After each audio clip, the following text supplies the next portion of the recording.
अर्पण हो। हर आचरण हमारा पावन पावन हो। प्रभु ने हम बच्चों से यही कहा, सबसे बड़ी पूंजी है पवित्रता। प्रभु ने हम बच्चों से यही कहा, सबसे बड़ी पूंजी है पवित्रता।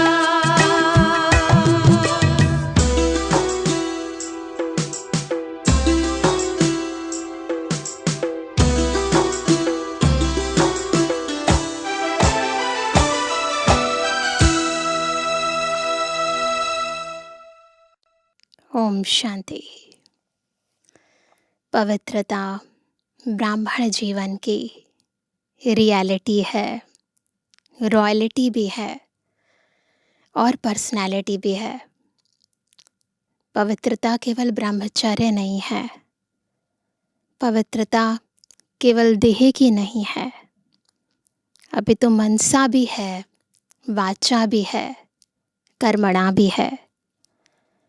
और पवित्रता की परिभाषा इतनी गूढ़ है कि बाबा कहते हैं कि यदि आपके मन में एक भी व्यर्थ संकल्प आता है या किसी आत्मा के प्रति आपकी वृत्ति थोड़ी सी भी नकारात्मक हो जाती है तो वो भी अपवित्रता है। पवित्रता की इस बेहद की परिभाषा को, या यूँ कहें कि पवित्रता की यथार्थ परिभाषा को आज की मुरली बहुत ही स्पष्टता से समझा रही है। बहुत ही गहराई से अपनी पवित्र स्थिति यानी आत्मिक स्थिति में स्थित होकर हम बाबा के महावाक्य सुनेंगे।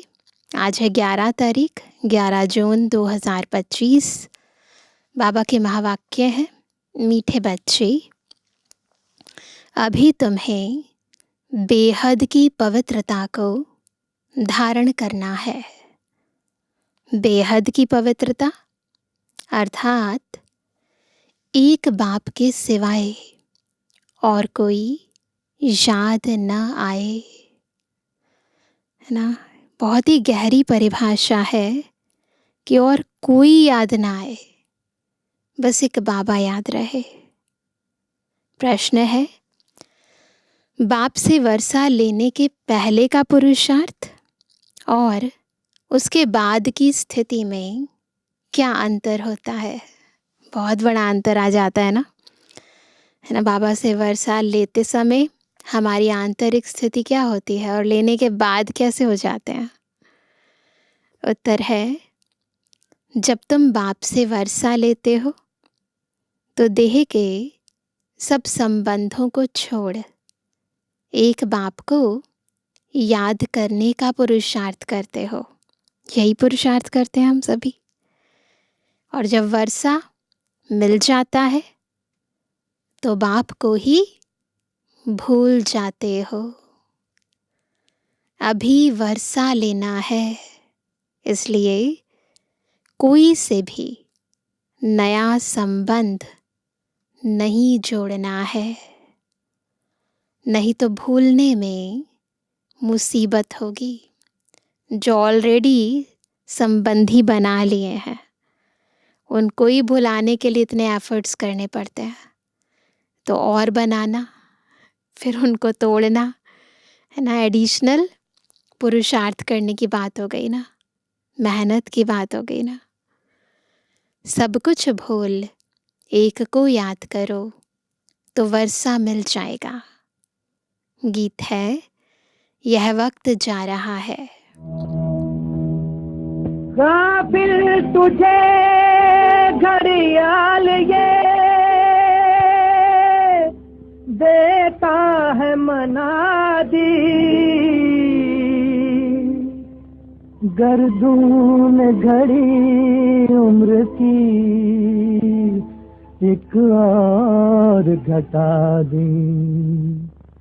किसके लिए रुका है, किसके लिए रुकेगा, करना है जो भी कर ले, ये वक्त जा रहा है, ये वक्त जा रहा है, किसके लिए रुका है, किसके लिए रुकेगा, करना है जो भी कर ले, ये वक्त जा रहा है, ये वक्त जा रहा है, किसके लिए रुका है।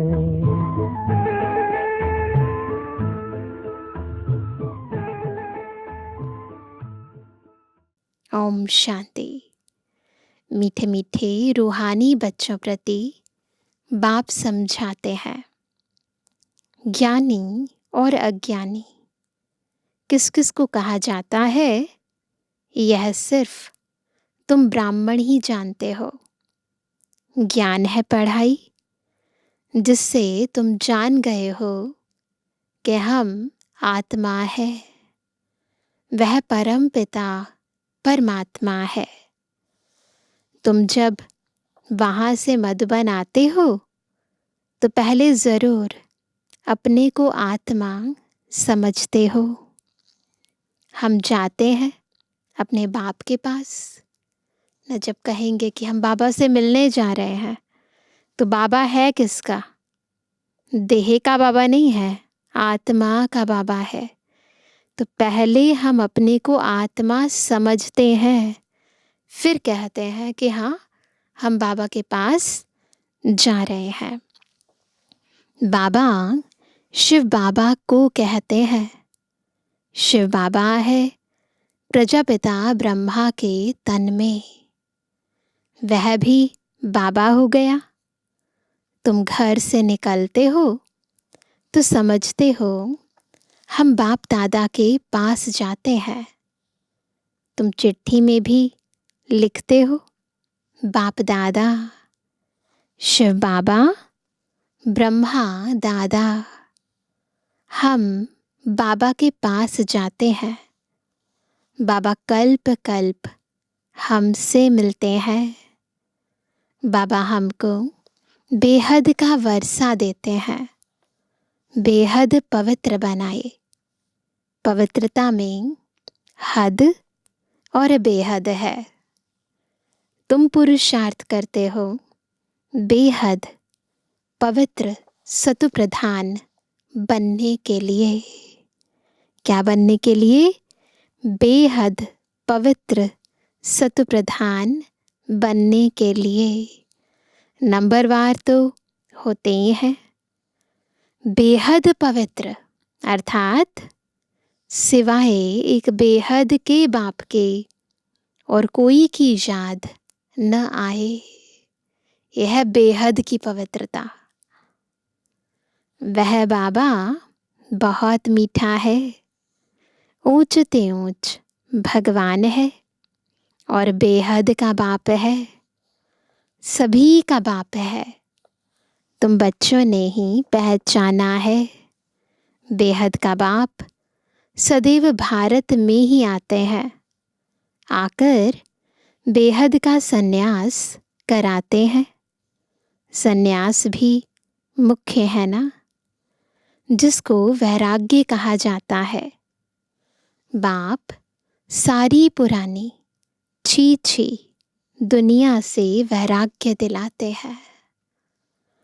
बच्चे, इनसे बुद्धि का योग हटा दो। इनका नाम ही है नरक, दुख धाम। खुद भी कहते रहते हैं। कोई मरते हैं तो कहते हैं, क्या कहते हैं? स्वर्गवासी हुआ तो नरक में था ना। अभी तुम समझते हो, यह जो कहते हैं वह भी रॉन्ग है। जो दुनिया में कहते हैं ना स्वर्गवासी हुआ, अभी हमें पता है कि ये रॉन्ग है। बाप राइट बात बताते हैं। स्वर्गवासी बनने के लिए अभी ही पुरुषार्थ करना होता है। स्वर्गवासी बनने लिए भी सिवाय बाप के और कोई पुरुषार्थ करा ना सके। तुम अभी पुरुषार्थ कर रहे हो 21 जन्मों के लिए स्वर्गवासी बने। बनाने वाला है बाप। उनको कहा ही जाता है हेवनली गॉड फादर। अब देखो, भक्ति मार्ग में तो हम बस कहते रहते थे, पता ही नहीं था, है ना। लेकिन अभी प्रैक्टिकल में सब बातें समझ में आई हैं। स्वर्ग कब होता है, कैसे होता है, बाबा को क्यों हेवनली गॉड फादर कहते हैं। खुद आकर कहते हैं, बच्चों हम पहले तुमको शांति धाम ले जाऊंगा। मालिक है ना, शांति धाम जाकर फिर आएंगे सुख धाम में पाठ बजाने। हम शांति धाम जाएंगे तो सब धर्म वाले शांति धाम जाएंगे। बुद्धि में यह सारा ड्रामा का चक्र रखना है। हम सब जाएंगे शांति धाम, फिर हम ही पहले आकर बाप से वर्षा पाते हैं। जिससे वर्षा पाना होता है उनको याद ज़रूर करना है ना। किसी से आपको कुछ लेना है तो याद भी नहीं करेंगे क्या? उसकी याद तो बहुत आएगी, क्योंकि प्राप्ति है ना। तो जहाँ प्राप्ति होती है वहाँ बुद्धि ऑटोमेटिक जाती है। तो बाबा भी कहते हैं कि जिससे वर्षा लेना है तो उसको याद भी तो करना है ना। बच्चे जानते हैं वर्षा मिल जाएगा तो फिर बाप की याद भूल जाएगी। स्वर्ग में नाम ही नहीं याद होगा तो वैसे याद क्या करेंगे। वर्षा बहुत सहज रीति मिलता है। बाप सम्मुख कहते हैं, मीठे बच्चों तुम्हारे जो भी देह के संबंध हैं सब भूल जाओ। अभी कोई भी नया संबंध नहीं जोड़ना है। अगर कोई भी संबंध जोड़ेंगे तो फिर उनको भूलना पड़ेगा, है ना। तो डबल मेहनत हो जाएगी ना। समझो बच्चा व बच्ची पैदा हुए तो वह भी मुसीबत हुई, एक्स्ट्रा याद बढ़ी ना। तो ये भी बहुत ही महीनता से समझने की बात है कि अब संगम युग पर जबकि जाने का समय है, जबकि सब संबंधों से मन बुद्धि की डोर तोड़ने का समय है, ऐसे समय पर यदि हम किसी व्यक्ति के साथ या किसी वस्तु के साथ या साधन के साथ मन बुद्धि की प्रीत जोड़ेंगे, संबंध जोड़ेंगे, तो हमें एक्स्ट्रा पुरुषार्थ करना पड़ेगा। इसीलिए हर कदम सोच समझ कर रखना है ना। तो बाबा कहते हैं सबको भूल एक को ही याद करना है। वही हमारा माता पिता, टीचर, गुरु आदि सब कुछ है। एक बाप के बच्चे हम भाई बहन हैं। चाचा मामा आदि का कोई संबंध नहीं। यह एक ही समय है जबकि भाई बहन का संबंध ही रहता है। ब्रह्मा के बच्चे शिव बाबा के बच्चे भी हैं तो पोत्रे पोत्रियां भी हैं। यह तो पक्का बुद्धि में याद आता है ना। नंबरवार पुरुषार्थ अनुसार। तो याद उसका आधार भी पुरुषार्थ है। स्वदर्शन चक्रधारी तुम बच्चे चलते फिरते बनते हो। तो चलते फिरते अपने पांचों स्वरूपों को स्मृति में लाते रहो। तुम बच्चे इस समय चैतन्य लाइट हाउस हो। स्वदर्शन चक्रधारी भी हैं, लाइट हाउस भी हैं। तुम्हारी एक आंख में मुक्ति धाम, दूसरी आंख में जीवन मुक्ति धाम है। वह लाइट हाउस जड़ होते तुम हो चैतन्य। तुम्हें ज्ञान का नेत्र मिला है। तुम ज्ञानवान बन सबको रास्ता दिखाते हो। बाप भी तुम्हें पढ़ा रहे हैं। तुम जानते हो यह दुख धाम है। हम अभी संगम पर हैं। बाकी सारी दुनिया कलयुग में है। संगम पर बाप बच्चों के साथ बैठ बात करते हैं और बच्चे ही यहाँ आते हैं।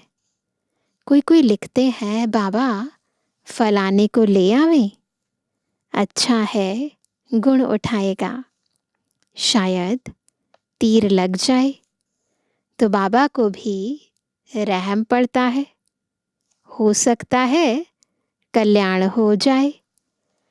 तुम बच्चे जानते हो, यह है पुरुषोत्तम संगम युग। इस समय ही तुम पुरुषोत्तम बनते हो। कलयुग में सब हैं कनिष्ठ पुरुष। जो उत्तम पुरुष लक्ष्मी नारायण को नमन करते हैं। सतयुग में कोई भी किसको नमन नहीं करते हैं। यहाँ की यह सब बातें वहाँ होती नहीं। यहाँ जो नमस्ते करते हैं, देवी देवताओं के आगे हाथ जोड़ते हैं, माथा झुकाते हैं, है ना, पैर पड़ते हैं जो छोटे होते हैं बड़ों के, तो ये सारी रीति रस्म स्वर्ग में नहीं होती है। यह भी बाप समझाते हैं, अच्छी रीति बाप की याद में रहे, सर्विस करेंगे तो आगे चल तुमको साक्षात्कार भी होते रहेंगे। तुम कोई की भी भक्ति आदि नहीं करते हो, तुमको बाप सिर्फ पढ़ाते हैं। घर बैठे आप ही साक्षात्कार आदि होते रहते हैं। बहुतों को ब्रह्मा का साक्षात्कार होता है। उनके साक्षात्कार के लिए कोई पुरुषार्थ नहीं करते, कोई मेहनत नहीं करते हैं कि हमें साक्षात्कार करना है। नहीं, ये ड्रामा प्लान अनुसार बाबा उन बच्चों को जो कल्प पहले बने थे बाबा के, उन्हें साक्षात्कार कराते हैं ब्रह्मा बाबा के। बेहद का बाप इन द्वारा साक्षात्कार कराते हैं। भक्ति मार्ग में जो जिसमें जैसी भावना रखते हैं उसका साक्षात्कार होता है। तो वो है भक्ति मार्ग की बातें। लेकिन ज्ञान मार्ग में तो छोटी छोटी हमारी दादियाँ जब बहुत छोटी थी तो उनको ऐसे ही साक्षात्कार हो जाते थे। कोई उन्होंने भक्ति थोड़ी ना की, नहीं, इतने अच्छे अच्छे साक्षात्कार होते थे। स्वर्ग में चले जाते थे, ट्रांस में जाकर पता नहीं क्या क्या देख देख कर आते थे।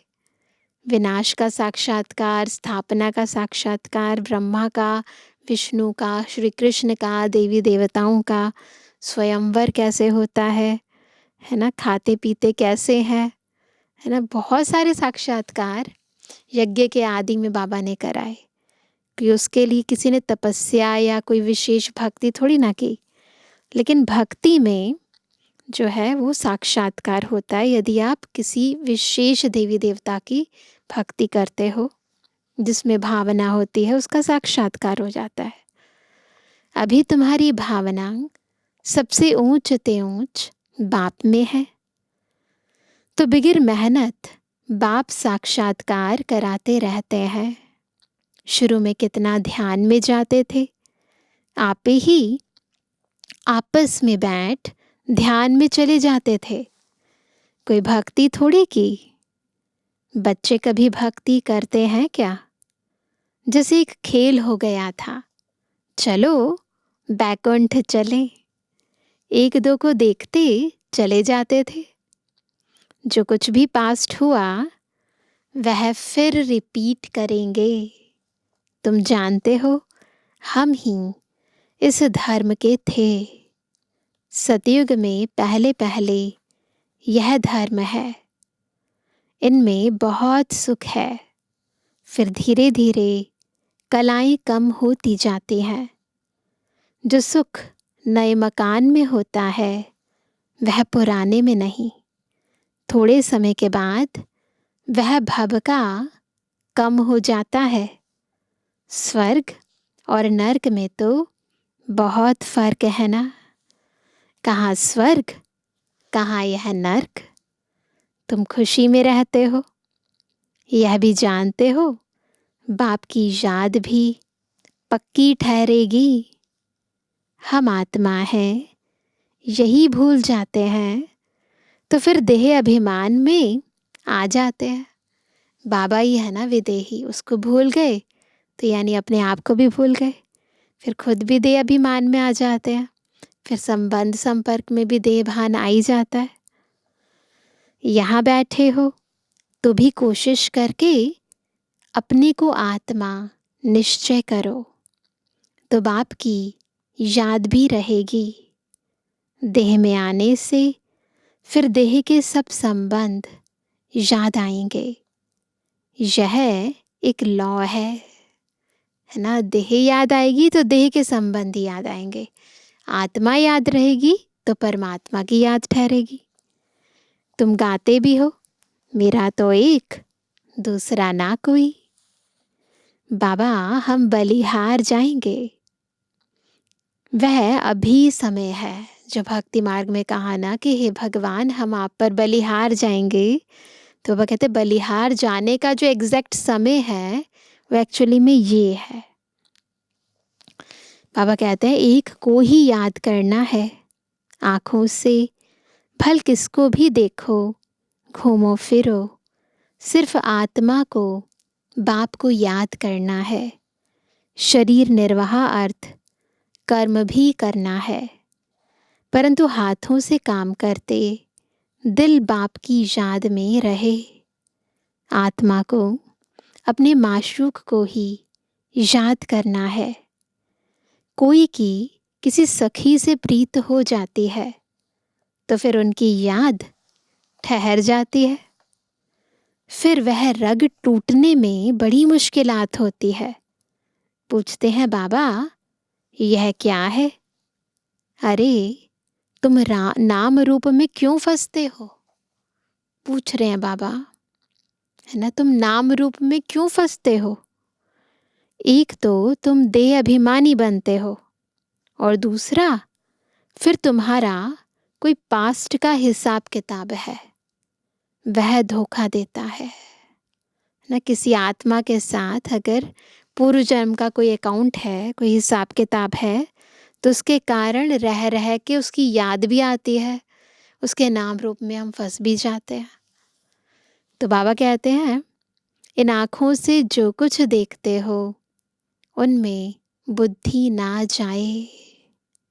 तुम्हारी बुद्धि में यह रहे कि हमको शिव बाबा पढ़ाते हैं। ऐसे बहुत बच्चे हैं जो यहाँ बैठे भी बाप को कभी याद नहीं करते। कहीं तो यहाँ बैठे भी याद में नहीं रह सकते हैं। तो अपने को देखना चाहिए हमने कितना शिव बाबा को याद किया, नहीं तो चाट में रोला पड़ जाएगा। भगवान कहते हैं मीठे बच्चों मुझे याद करो, अपने पास नोट करो, जब चाहे याद में बैठ जाओ। खाना खाकर चक्र लगाए 10-15 मिनट आकर बैठ जाओ याद में, क्योंकि यहाँ कोई गोरख धंधा तो है नहीं। तो बाबा बच्चों को कहते हैं जो मधुबन आते हैं कि भोजन करने जाते हो, भोजन करके बाबा के कमरे में जाओ, बैठ जाओ, तो याद का चार्ट बढ़ाओ। ऐसे नहीं सुबह और शाम ही याद करना है, परंतु जब भी आपको टाइम मिले बाबा के कमरे में जाकर याद का चार्ट बढ़ाओ, बाबा को याद करो। तो बाबा कहते हैं फिर भी जो काम काज छोड़कर आए हो वह कोई कोई की बुद्धि में आता रहता है। बड़ी ज़बरदस्त मंजिल है। तो बाबा के टाइम पर तो इतना मोबाइल तो थे नहीं, लेकिन अभी तो मोबाइल ही नहीं छोड़ते हैं। तो मोबाइल जो है हमें बाहर की दुनिया से कनेक्टेड रखते हैं, पर बाबा क्या चाहते हैं कि हम डिस्कनेक्ट हो जाएं। तो बाबा कहते हैं बड़ी ज़बरदस्त मंजिल है। तब बाबा कहते हैं अपनी जांच करो, यह तुम्हारा मोस्ट वैल्यूएबल टाइम है। भक्ति मार्ग में तुमने कितना टाइम वेस्ट किया है, दिन प्रतिदिन गिरते ही रहते हो। श्री कृष्ण का दीदार हुआ, बहुत खुशी हो जाती है, मिलता तो कुछ भी नहीं। बाप का वर्षा तो एक ही बार मिलता है। अब बाप कहते हैं, मेरी याद में रहो तो तुम्हारे जन्म जन्मांतर के पाप मिट जाएं। स्वर्ग का पासपोर्ट उन्हीं बच्चों को मिलता है। नोट करेंगे किनको मिलता है स्वर्ग का पासपोर्ट? जो याद में रहे, अपने विकर्मों को विनाश कर कर्मातीत अवस्था को पाते हैं। नहीं तो बहुत सज़ा खानी पड़ती है। बाबा और भी राय देते हैं, अपने ताज व तख्त का फ़ोटो अपने पॉकेट में रख दो तो याद रहेगी। पहले बाबा ने सबकी फ़ोटो खिंचवाई थी, है ना, ताज तख्त पर बैठे हुए, है ना, सारे रत्नों से जेवरों से सजे सजाई मूर्ति के रूप में। और आजकल तो कुछ करने की भी ज़रूरत नहीं है, एआई बना देगा आपकी फ़ोटो। तो हम में भी बाबा यही कहते हैं कि बार बार अपने मन बुद्धि में अपना वो भविष्य का चित्र सामने रखो। तो बाबा कहते हैं, इनसे हम यह बनते हैं, जितना देखेंगे उतना याद करेंगे, फिर उसमें ही मोह लग जाएगा। तो ये याद करने की विभिन्न युक्तियां हैं। हम यह बन रहे हैं नर से नारायण, चित्र देखकर खुशी होगी, शिव बाबा याद आएगा, क्योंकि बनाने वाला तो बाबा ही है ना। यह सब पुरुषार्थ की युक्तियां हैं। कोई से भी तुम पूछो, सत्यनारायण की कथा सुनने से क्या होता है? हमारा बाबा हमको सत्यनारायण की कथा सुना रहे हैं। कैसे 84 जन्म लिए हैं, वह भी हिसाब तो चाहिए ना। सब तो 84 जन्म नहीं लेंगे। दुनिया को तो कुछ भी पता नहीं है, ऐसे ही मुख से सिर्फ कह देते हैं। इसको कहा जाता है थ्योरेटिकल। तो मुख से कहते हैं, यह है तुम्हारा प्रैक्टिकल। अभी जो हो रहा है उनके फिर भक्ति मार्ग में पुस्तक आदि बनेंगे। तुम स्वदर्शन चक्रधारी बनकर विष्णुपुरी में आते हो। यह है नई बात। रावण राज्य झूठ खंड, फिर सचखंड राम राज्य होगा। चित्रों में बड़ा क्लियर है। अभी इस पुरानी दुनिया का अंत है। 5000 वर्ष पहले भी विनाश हुआ था।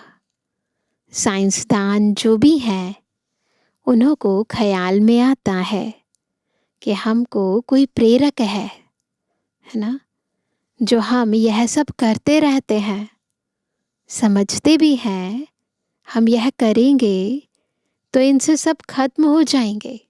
कि बाबा बता रहे हैं कि एक्चुअली में जो बनाने वाले हैं उनको भी मन में आता है कि हम जो बना रहे हैं इससे विनाश होने वाला है, लेकिन फिर भी उन्हें बार बार फील होता है जैसे कोई प्रेरणा कर रहा है हमें, कोई एक्सटर्नल फोर्स है जिसके कारण हम ये बना रहे हैं। परंतु परवश है, डर लगा हुआ है। समझते हैं घर बैठे एक बॉम्ब छोड़ेंगे तो खत्म कर देंगे। एरोप्लेन, पेट्रोल आदि की भी दरकार नहीं रहेगी। विनाश तो जरूर होना ही है। नई दुनिया सतयुग था। क्राइस्ट से 3000 वर्ष पहले स्वर्ग था। फिर अब स्वर्ग की स्थापना हो रही है। आगे चल समझेंगे। तुम जानते हो स्थापना जरूर होनी है, इसमें तो पाई का भी संशय नहीं। बिल्कुल 100% निश्चय है, और ये निश्चित है कि स्वर्ग जरूर आएगा। यह ड्रामा चलता रहता है कल्प पहले मुआफिक। ड्रामा जरूर पुरुषार्थ कराएगा। ऐसे भी नहीं जो ड्रामा में होगा सो होगा, ये से भी नहीं चलेगा, है ना। ड्रामा के ज्ञान को यथार्थ रीति समझना है और इसको कहाँ प्रयोग में लाना है ये भी समझना है। पूछते हैं पुरुषार्थ बड़ा या प्रारब्ध बड़ी? पुरुषार्थ बड़ा, क्योंकि पुरुषार्थ की ही प्रारब्ध बनेगी, है ना। तो इसीलिए पहले हमेशा पुरुषार्थ को रखा जाता है। पुरुषार्थ बगैर कभी कोई रह ना सके। तुम पुरुषार्थ कर रहे हो ना? कहाँ कहाँ से बच्चे आते हैं, पुरुषार्थ करते हैं, कहते हैं बाबा हम भूल जाते हैं। अरे शिव बाबा तुमको कहते हैं मुझे याद करो। किसको कहा? मुझे आत्मा को कहा। बाप आत्माओं से ही बात करते हैं। शिव बाबा ही पतित पावन है। यह आत्मा भी उनसे सुनती है। तुम बच्चों को यह पक्का निश्चय रहना चाहिए कि बेहद का बाप हमको विश्व का मालिक बनाते हैं। वह है ऊंच ते ऊंच, प्यारे ते प्यारा बाप। भक्ति मार्ग में उनको ही याद करते थे। गाते भी हैं। क्या गाते हैं? तुम्हारी गति मति न्यारी। तो जरूर मत दी थी ना। कहते ना तुमरी गतमत तुम ही जानो और ना जाने कोई। तो भगवान की जो गतमत है वो न्यारी है। अब तुम्हारी बुद्धि में है। इतने सब मनुष्य मात्र वापस घर जाएंगे।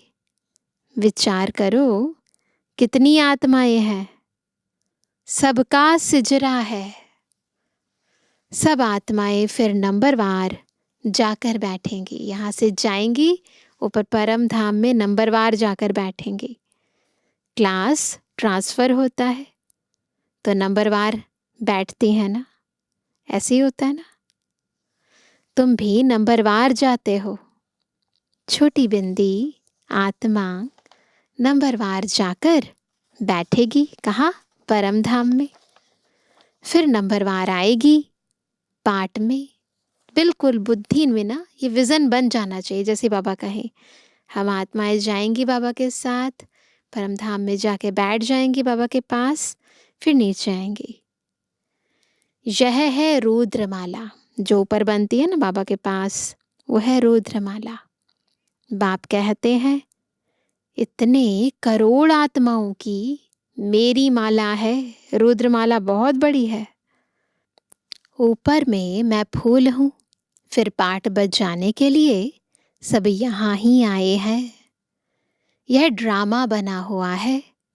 कहाँ भी जाता है बना बनाया ड्रामा है। कैसे यह ड्रामा चलता है सो तुम जानते हो। सबको यही बताओ कि अपने को आत्मा समझ बाप को याद करो तो तुम्हारे वे कर्म विनाश होंगे। फिर तुम चले जाएंगे। यह मेहनत है। सबको रास्ता बताना है, तुम्हारा फर्ज है। तुम कोई देहधारी में नहीं फंसाते हो। बाप तो कहते हैं मुझे याद करो तो पाप भस्म हो जाएंगे। बाप डायरेक्शन देते हैं सो तो करना पड़ेगा। पूछने की क्या बात है। कैसे भी करके याद ज़रूर करो, है ना। इसमें बाबा क्या कृपा करेंगे? ये तो खुद ही खुद पर कृपा करनी है ना। याद तुमको करना है, वर्षा तुमको लेना है। बाप स्वर्ग का रचयिता है तो ज़रूर स्वर्ग का वर्षा मिलेगा। अभी तुम जानते हो यह झाड़ पुराना हो गया है, इसलिए इस पुरानी दुनिया से वैराग्य है। इनको कहा जाता है बेहद का वैराग्य। वह हठ योगियों का है हद का वैराग्य।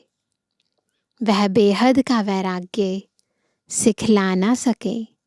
बेहद के वैराग्य वाले फिर हद का कैसे सिखलाएंगे। अब बाप कहते हैं सिकिलदे बच्चे, तुम भी कहते हो कितना सिकिलदा बाप है।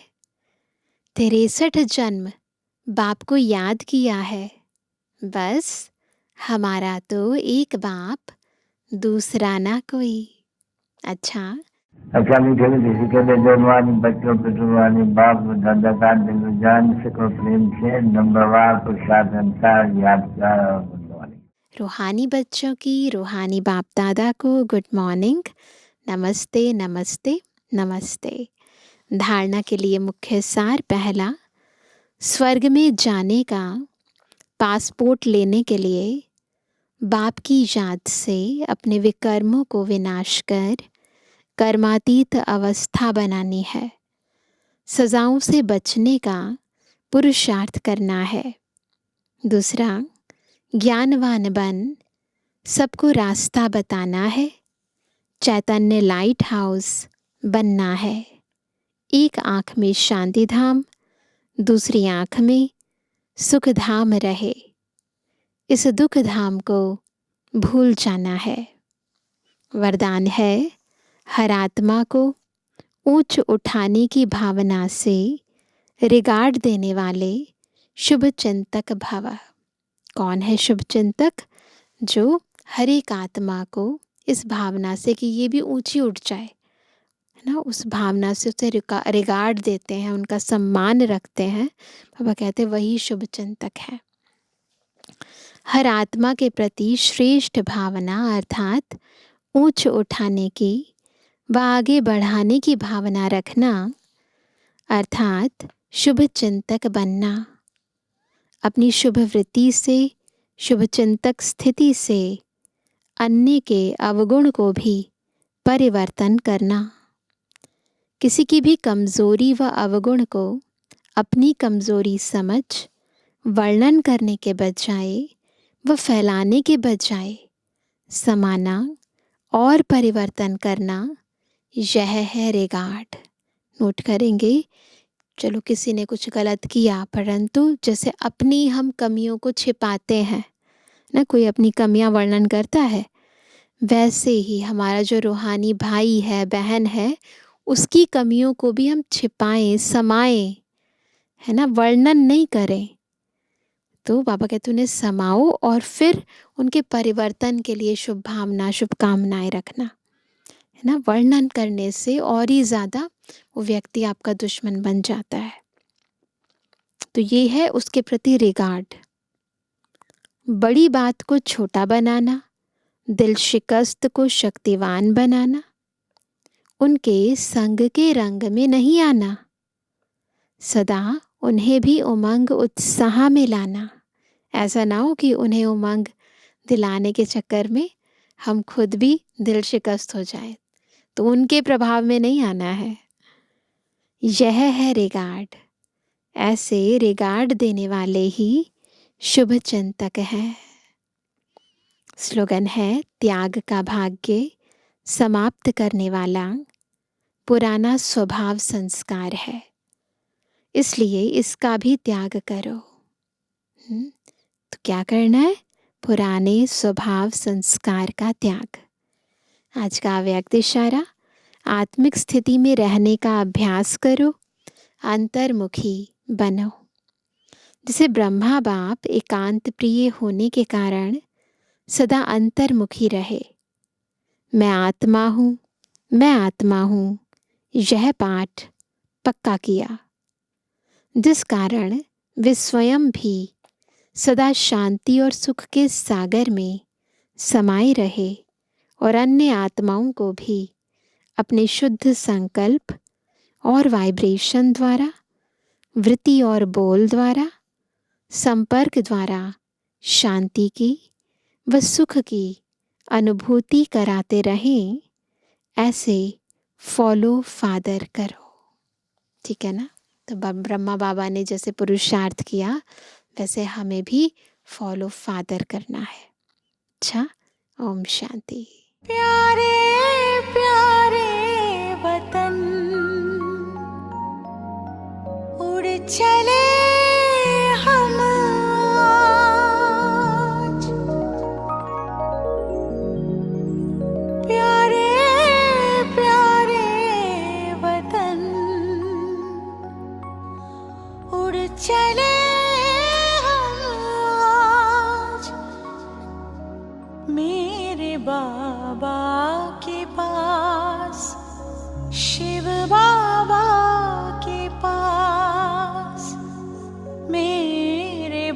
हवा